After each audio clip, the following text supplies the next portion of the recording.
assumed that spiritual men are not romantic. How can a man be balanced in this case? Because women want spiritual, godly men that are also romantic. This is from Oni. This is a man's question again. Well, to be honest with you, many of them don't know how to be romantic.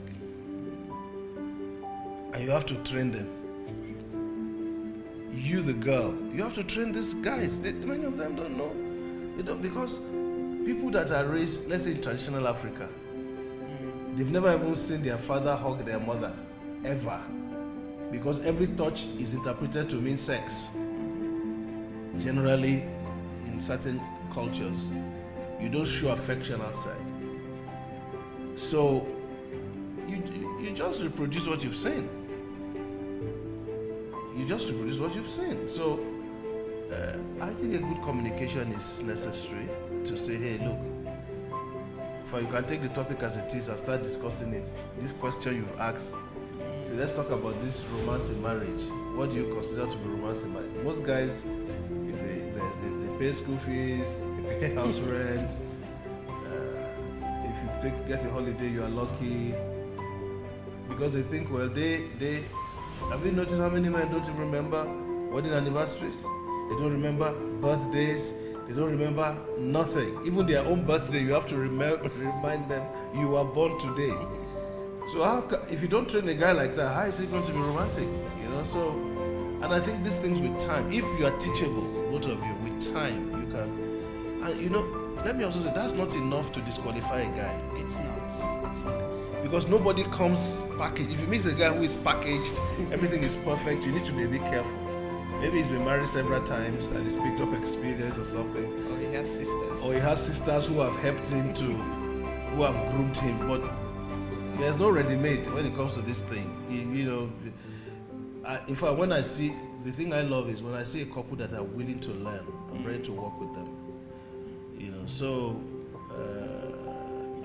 I think, this is, yes, men have to be, maybe you need to talk more about the romantic part, because I'm a man.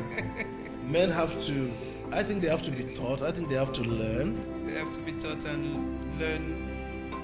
Well, in our culture, for instance, coming home with a small gift, just something, not necessarily that, not in the terms of receiving gifts as per love language, but just thinking about your partner when you're out.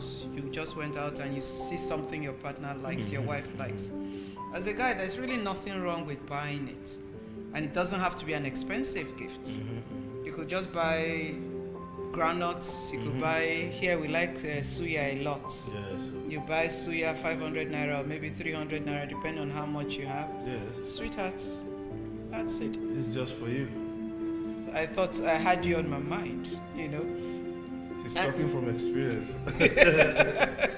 When you don't have money, when you started, you didn't have money. Those are the love gifts you give that time. Simple things like that actually are things that you can learn as a man in a relationship. Just ways that will help. Being romantic is actually just thinking about the other person, putting the other person above yourself. And any way in which you can make that person feel special, that person will consider it being romantic.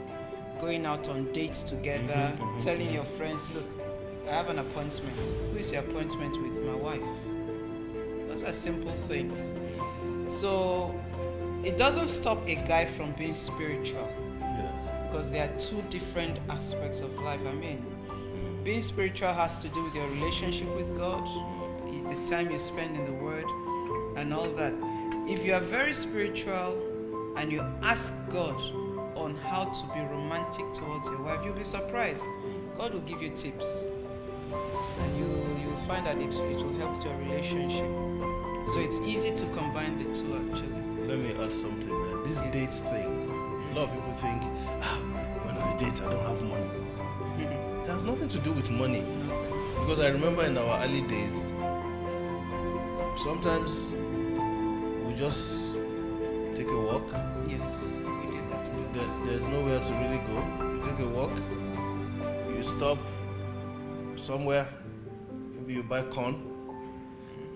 Oh, someone says that's a date. It's a date now because it's two of us eating that corn. That's it. And you talk, you know.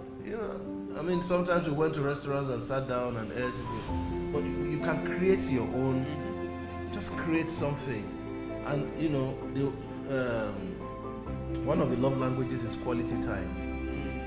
You need to have time for both of you that is not crowded. Even if you have little children, maybe find some time where you can bring somebody in to babysit, while it's just two of you.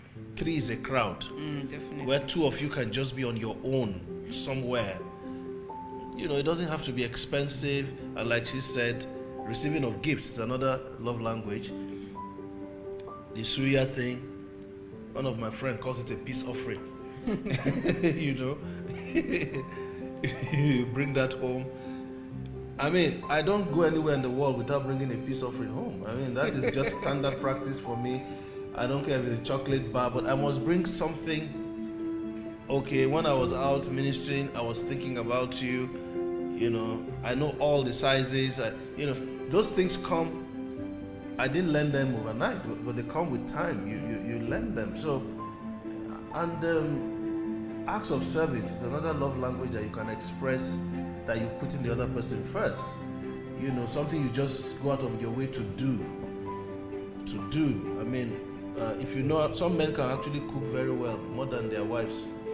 Nothing is wrong with you taking over the kitchen a few times and making something for her, bringing coffee in bed, go and make, just, even if it doesn't taste okay, she's going to like it, that you went out of your way to do the eggs, and you brought it to her in bed and say, okay, this is breakfast, and Saturdays that you're not running around a lot, once in a while, things like that. Because listen, to live with somebody for all your life, if you don't spice it up, there's enough trouble to make you start growing apart. And then words of affirmation, they don't cost anything. Words of affirmation, and I used to tell men when I talk with them that if you can't say it, because in your culture they don't say it, thank God for phones. You can text it. You can send her one. It's going to change your relationship. Constant text messaging to appreciate her, constant text messaging, and all that kind of thing. And of course, physical touch. One of my teachers in secondary school, an American man, he was one of the people that discipled me when I got saved in 1976. He was one of my disciples. In fact, he discipled me and some other boys. One of the things that used to impress me every time I visited him, Mr. Isaac, the man's name, an American guy, must be very old now. When we go, those of us who are doing the Great Commission movement manual, sometimes we'll do it in his house. I think they had 2 boys, or maybe before they had, I can't remember well, but one thing that just stayed in my mind, the way they used to chase themselves in the house, even when we were there sometimes, they were absolutely like children, and they would tackle themselves and laugh, and I'm sure they were just living their life. But for us, young teenagers, being brought into that, it was like, I mean, our eyes, all the boys, our eyes got very big, like, is this how people marry? So things like that, they have a very profound influence. So you need to spice your marriage up. And like I tell people, if you quarrel, the most mature person should first apologize. You should even be competing about who apologize first. I'm sorry about yesterday. That word should come out of your mouth constantly and mean it. Because life is too short to be fighting. Life is too short to be fighting. It's just a waste of time. It's negative energy. When you have the devil, as far as I'm concerned, you don't need negative energy.